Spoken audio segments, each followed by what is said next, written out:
Hi అండి, అందరికీ ఎలా ఉన్నారు? అందరికీ good morning, good afternoon, good evening. నా వీడియో మీరు ఏ టైంలో చూస్తారో నేనైతే మీకు ఆ టైంలో విష్ చేసేసాను. ఇది వచ్చేసి అయితే సండే మినీ వ్లాగ్ అండి. సండే రోజే వీడియో తీసి ఎడిట్ చేసి అప్లోడ్ చేయడానికైతే నాకు అస్సలు కుదరలేదు పిల్లలతో. మళ్ళీ అమ్మ కూడా వచ్చింది కదా, కొంచెం బిజీగా ఉన్నాము. సో అందుకనైతే నాకు వీడియో ఎడిట్ చేయడానికి చాలా టైం పట్టింది. సో అందరూ ఏమనుకోవద్దు. ఎవ్రీ సండే నేను చాలా లేట్గా లేస్తాను, బట్ ఈ సండే ఎర్లీగానే లేసాను. ఎందుకంటే మా ఆయన వాళ్ళ ఫ్రెండ్ది మ్యారేజ్ ఉందంట. సో తను మ్యారేజ్కి వెళ్తున్నాడు, టిఫిన్ చేయాలి కాబట్టి లేసి అయితే ఇడ్లీ వేసాను. మిగిలిన పిండేమో ఇలా బాక్స్లో స్టోర్ చేసుకున్నాను. దీంట్లోకి అయితే నేను పల్లి చట్నీ చేస్తున్నాను. ఇడ్లీలోకి పల్లి చట్నీ సాంబార్ కాంబినేషన్ చాలా బాగుంటుంది. బట్ నేను సాంబార్ చేయలేకపోయాను. అప్పటికే మా ఆయనకు చాలా లేట్ అవుతుందంటే ఫాస్ట్గా అయితే చట్నీ చేస్తున్నాను. పల్లి చట్నీ అందరికీ వచ్చు, బట్ నా స్టైల్లో నేను చేస్తున్నాను. ఒకసారి ట్రై చేయండి, చాలా బాగుంటుంది టేస్ట్ అయితే. పల్లీలు కొంచెం ఫ్రై చేసుకొని పక్కన పెట్టుకున్నాను. ఇప్పుడు పచ్చిమిర్చి వేసాను. ఆయిల్ అయితే ఫస్ట్ వేయను, నేను పచ్చిమిర్చి వేసాక ఆయిల్ వేస్తాను. ఎందుకంటే ఆ చిటపటలాడి మీద పడిద్దేమో అని నా భయం. అందుకే ఫస్ట్ అయితే ఆ పచ్చిమిర్చి వేసిన తర్వాత ఆయిల్ వేస్తాను. పచ్చిమిర్చి కూడా ఫ్రై చేసుకొని దీంట్లో వేసుకున్నాను. మా ఆయన కొంచెం కారం ఎక్కువే తింటాడు కాబట్టి నేను పచ్చిమిర్చి కూడా ఎక్కువ వేస్తాను. దీంట్లోకి కొంచెం జీలకర్ర వేసుకున్నాను. ఒకసారి ఈ స్టైల్లో ట్రై చేయండి, బాగుంటుంది. మీ టేస్ట్కి సరిపడా సాల్ట్ వేసుకొని దీంట్లో నేనైతే కొంచెం పుట్నాల పప్పు వేస్తాను. భలే ఉండిద్ది టేస్ట్. దీంట్లోకి కొంచెం ఎండు కొబ్బరి, నా దగ్గర అయితే పచ్చి కొబ్బరి లేదు, అందుకని నేను ఎండు కొబ్బరి వేస్తున్నాను. పచ్చి కొబ్బరి ఉంటే పచ్చి కొబ్బరి కూడా వేసుకోవచ్చు, ఇంకా బాగుంటుంది టేస్ట్. ఎప్పుడు ఒక పల్లీలతో కాకుండా అప్పుడప్పుడు కొబ్బరి పుట్నాల పప్పు వేస్తే కూడా పల్లీ చట్నీ చాలా బాగుంటుంది. దీంట్లోకి కొంచెం కరివేపాకు యాడ్ చేశాను. నేనైతే ఈ చట్నీని అయితే తాలింపు పెట్టాను, సో అందుకని ముందుగానే కరివేపాకు యాడ్ చేశాను. ఇక్కడ ఇడ్లీ ఆల్రెడీ అయిపోయింది. నేను టిఫిన్ చేస్తుంటే అమ్మ వచ్చేసి అయితే ఇల్లు ఊకుతుంది. అసలు నైట్ అంతా పిల్లలు ఆడి అన్నీ పడేశారు. ఇంకైతే మిక్సీ పట్టాను. నేను పల్లి చట్నీ తాలింపు వేయను, ఎందుకంటే మనకు ఆల్రెడీ వేరుశనగుల్లోనే చాలా వరకు ఆయిల్ ఉంటుంది. సో అందుకని ఇక్కడ నేను తాలింపు వేయను. వేయకపోయినా టేస్ట్ అయితే చాలా బాగుంటుంది. ఇడ్లీ అయితే రెడీ అయిపోయింది. ఇంకా మా వాడు ఎప్పటి నుండో ఆకలి అంటున్నాడు. ఫస్ట్ అయితే వాడికే పెట్టేశాను. మా పిల్లలిద్దరికీ టిఫిన్స్లో ఇడ్లీ అంటే చాలా ఇష్టం. శ్రేయాంశికి అయితే చిన్నప్పుడు ఒక 4-5 ఇడ్లీస్ తినేది, ఇప్పుడైతే 2 ఇడ్లీలతోనే సరిపెట్టుకుంటుంది. పెద్దయ్యాక ఇంకా అస్సలు తినట్లేదు, తిండంతా తగ్గిపోయింది ఆమెది. ఇప్పుడు శ్రేయాంశికి వేసిస్తున్నాను. తినుకుంటూ ఏవేవో చెప్తుంది, బాగాలేదని బాగుందని.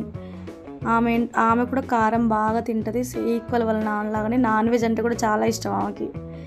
ఫైనల్గా మా ఆయనకు ఇంకా ఈయన దగ్గరికి వచ్చేసి అయితే నేను టిఫిన్ విషయంలో కానీ లంచ్ విషయంలో కానీ నాకైతే నానా తిప్పలు ఉంటాయి. ఒక పల్లి చట్నీతోటే తినడు, టమాటా చట్నీ కావాలి. ఒక కర్రీతోటే కూడా రైస్ తినను, 2 కర్రీస్ కావాలి. ఇంకా టిఫిన్ పెట్టేసాను, తిన్నాడు. టిఫిన్ అయిపోయాక వెంటనే నేనైతే కిచెన్ అంతా క్లీన్ చేసుకున్నాను. లంచ్ అవ్వ ముందుకే క్లీన్ చేసుకున్నాను కదా ఇవాళ.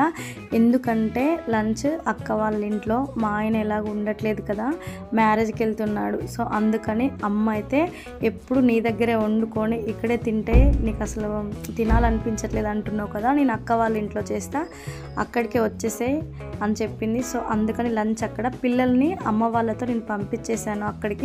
వాళ్ళు వెళ్ళాక అన్నీ నీట్గా సర్దుకొని అప్పుడు ఇంకా నేనైతే ఇల్లు ఊడుస్తున్నాను.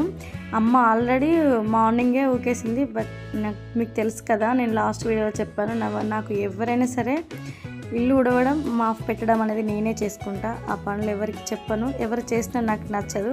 సో అందుకని వాళ్ళు వెళ్ళాక ప్రశాంతంగా ఇల్లంతా నీట్గా క్లీన్ చేసుకుంటున్నాను, అన్నీ సర్దుకుంటున్నాను. ఇల్లు అయితే ఒకేసి మాఫ్ పెడుతున్నాను. అసలు సండే అంటే అందరికీ అమ్మ సండే రెస్ట్ తీసుకోవచ్చు అనే ఫీలింగ్ ఉంటుంది, కానీ హౌస్ వైఫ్కి అయితే అస్సలు అలా ఉండదు. ఆడవాళ్ళకి ఏంటో సండే ఉండదు, పబ్లిక్ హాలిడేస్ ఉండవు, అసలు ఏమీ ఉండవు, ఎప్పుడు వర్క్ చేయాల్సిందే. ఇంకా నేనైతే అక్క వాళ్ళ ఇంటికి వచ్చి లంచ్ చేస్తున్నాము. ఇవాళంతా వెజ్జే, మా ఆయన ఉంటే నాన్ వెజ్ తప్ప మేమైతే అసలు నాన్ వెజ్ తెచ్చుకోము. ఎగ్స్ బాయిల్ చేసుకొని వెజ్ కర్రీస్ వేసుకొని చిన్నప్పుడు అక్కకి ఎలాంటి తిన్నాక కాసేపు రెస్ట్ తీసుకొని ఈవినింగ్ టైంలో అక్క వాళ్ళ టెర్రస్ మీద ఇది చాలా బాగుంది కదా, చాలా పీస్ఫుల్గా ఉంది. అమ్మ అయితే శ్రేయాంశిక తల ఇలా అయిపోయిందని నన్ను కబుర్లు నచ్చకపోయేది కదా అమ్మ, కొట్టేదాన్ని కదా. నువ్వు పోజు లేకపోతే నాకు 2 జడలు ఏమంటే వేసేదాన్ని. నువ్వు కాలేజ్ పెట్టేటప్పుడు కొట్టి వేసేది. ఒక రిబ్బన్ అట్టు ఒక రిబ్బన్ ఇటు కట్టేదాన్ని.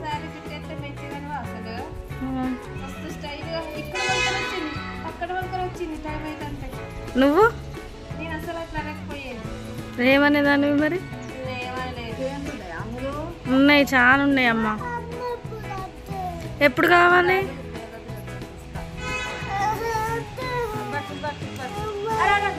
సరే సరే.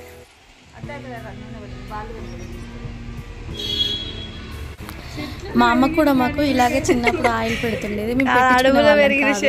అప్పుడు మా నాన్న ఏమని తిడుతుండో చెప్తుంది. అడవులో పెరిగిన చెట్లున్నాయమ్మ ఇక్కడ.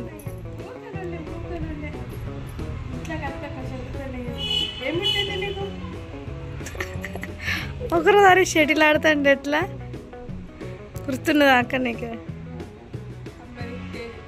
అమ్మని జుట్టిందమ్మ అంత పెరుగుతుంది, మాదేమో మొత్తం ఊడిపోతుంది.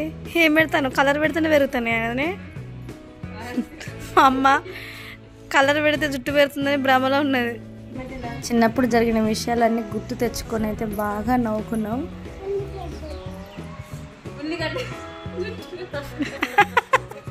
ఉల్లిగడ్డ జుట్టు కాదు అది, ఎల్లిపాయ జుట్టు.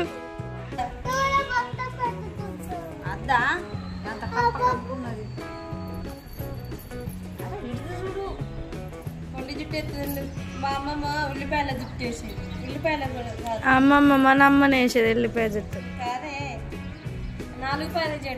ఎవరు వేసేది? 4 మీ అమ్మ నానే. అమ్మ అయితే రేపు వెళ్ళిపోతుంది. ఒక పక్క చాలా బాధగా అనిపిస్తుంది. ఎందుకు స్టైల్ బాగా ఎక్కువైంది. మధ్యలో ఆయిల్ పెట్టుకోకుండా ఏం పెట్టుకోకుండా పెట్టుకున్నాను. గుడ్ గర్ల్ కదా నువ్వు, పెట్టుకో. తిని ఎవరు అనుకుంటున్నారా? మా పెద్దక్క కూతురు. తను హైదరాబాద్లో హోటల్ మేనేజ్మెంట్ చేస్తుంది. సో అమ్మ వెళ్ళిపోతుంది కదా, ఈవినింగ్ వచ్చేసింది, 6 అవుతుంది. ఆ టైంలో అయితే వచ్చేసింది. వస్తూ శ్రీయాంశికకి టిక్లీసు, లిప్స్టిక్, కాజలు అలాంటివన్నీ కొనుక్కొస్తుంది ఎప్పుడు వచ్చినా సరే. ఎందుకంటే దానికి మేకప్ సామాన్ అంటే చాలా ఇష్టము. ఎవరైనా ఫ్రూట్స్ అవి కొనుక్కొస్తారు, కానీ తిని ఎప్పుడు వచ్చినా శ్రీయాంశికకి ఇష్టమైన టిక్లీసు, నెయిల్ పాలిష్ ఇవన్నీ తీసుకొని వస్తుంది. సో తినంటే కూడా మా పాపకి చాలా ఇష్టము. ఎప్పుడు ఫోన్ చేసి అక్క అని దాన్ని చంపేస్తుంది. నాకు ఆ టిక్లీస్ తీసుకురా, నాకు అది తీసుకురా, ఇది తీసుకురా అని. సో దానికి నచ్చినవి అది కూడా తీసుకొస్తుంది. వీళ్ళిద్దరి బాండింగ్ బాగుంటుంది. టిక్లీస్ అన్ని చూడండి అది ఎక్కడ దాచుకుంటుందో. నేను 6th క్లాస్లో ఉన్నప్పుడు పుట్టింది. నాకైతే సిస్టర్ లాగా ఉండిద్ది, నాకు మా చిన్నక్కకి. మేము బయటికి ఎక్కడికి వెళ్ళినా కూడా అందరూ మీకు సిస్టరా అని అడుగుతారు తప్పించి మీ అక్క కూతురు అని ఎవరు అడగరు. మా ఇంట్లో మా అమ్మ వాళ్ళకి తనే మొదటి మనవరాలు కదా, చాలా బాగా చూసుకుంటారు. తన మీద అయితే చాలా ఎఫెక్షన్ ఉంటుంది మా అమ్మకి మా నాన్నకి. మేము కూడా ముగ్గురం అసలు ఏం తీసుకున్నా ఈక్వల్గా తీసుకోవడం, షేర్ చేసుకోవడం అసలు చాలా బాగుంటుంది. తనంటే మాకు కూడా చాలా ఇష్టము. మా అక్కకి అంటే మొదటిగా తనే కదా మా ఇంట్లో చిన్న పాప. అసలు ఎంత బాగా చూసుకునే వాళ్ళమో. ఆ రోజుల్లో కూడా మేము తను 8 months అలా ఉన్నప్పుడే మా ఇంటికి తీసుకొచ్చుకునే వాళ్ళము. అంత బాగా చూసుకునే వాళ్ళము. ఈ వీడియో మీకు నచ్చితే లైక్ చేసి, షేర్ చేసి, సబ్స్క్రైబ్ చేయండి. Thank you. Bye bye.